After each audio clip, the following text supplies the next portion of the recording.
Hello, and welcome to the Dementia Dish with Danielle. I'm a public educator at the Alzheimer's Society of Peel, and I'm coming to you today to talk about shadowing. What is shadowing? Shadowing, following, and checking.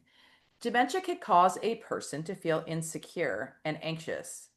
As the person's abilities and their brain changes due to disease, they may look for reassurance in things that are familiar. The world around them becomes a more unfamiliar place. So you may be the only person or thing in their environment that is still familiar to them. And this is very common by mid stages of Alzheimer's disease. What it looks like. A person who is experiencing this sort of disorientation to people and place may call out for you when you have left the room, wait outside of bathrooms or other rooms for you. They may follow you around the home or the environment. They may become panicked when they can't see you. They may go around checking many of the doors and locks, opening and closing doors and cupboards, often repeatedly, and closing and opening of the blinds. What you want to do as a care partner or someone who supports the person living with dementia, do you notice a specific time of the day where the person is more likely to shadow you? Does the behavior tend to increase in times of stress? And does the behavior ramp up during the late afternoon or evening? People living with dementia often have, due to the damaged brain, a lot of brain fatigue by the later day. And so sometimes the extra confusion and disorientation is at its highest in late afternoon, early evening.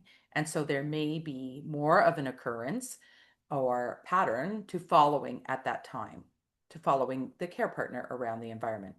Is the environment itself contributing to the shadowing behavior?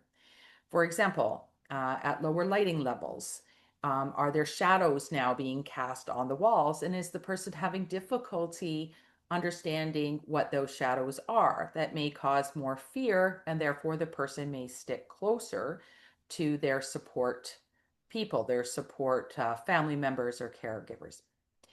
Dark rooms may also contribute to the person feeling less secure and safe in the environment.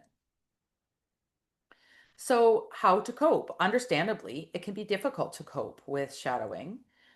It can really be something that people find to wear on their patients as a care giver, a family care partner.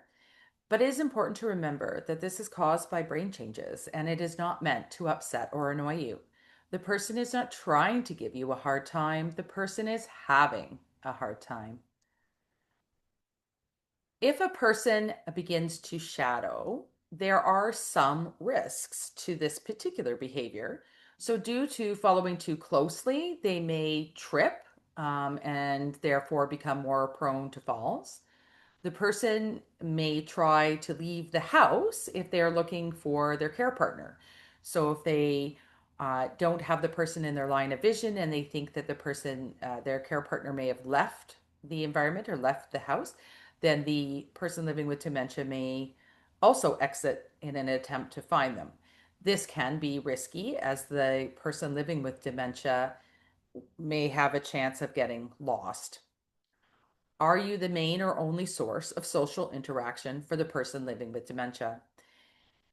People living with dementia sometimes become isolated. And so, if you are the only person that they have contact with, it's understandable that they may follow you everywhere that you go. So, it may be a good idea to look into social opportunities for the person living with dementia, things like adult day programs, seniors activities, and things of that nature in the community.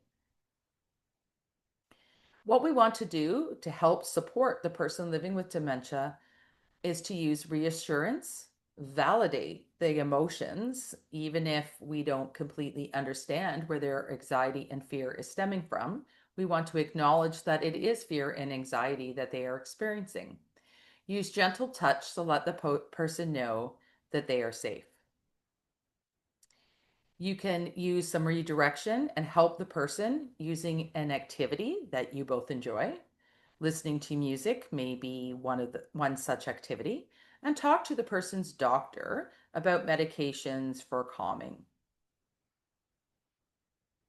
Meet me where I'm at. Instead of trying to force reality, caregivers can try to understand the person's perspective and to address their concerns. Len Fabiano said, if what you are doing is not working, then change what you are doing, as the person with dementia cannot change. If you'd like more information on Alzheimer's disease or related dementia, you can reach out to the Alzheimer's Society Peel at the following phone number and email address. You can also follow the Alzheimer's Society of Peel on Facebook, X, Instagram, and of course, more of our videos on YouTube. Thank you for joining me today for our dementia dish, and hopefully I will see you at another dementia dish soon.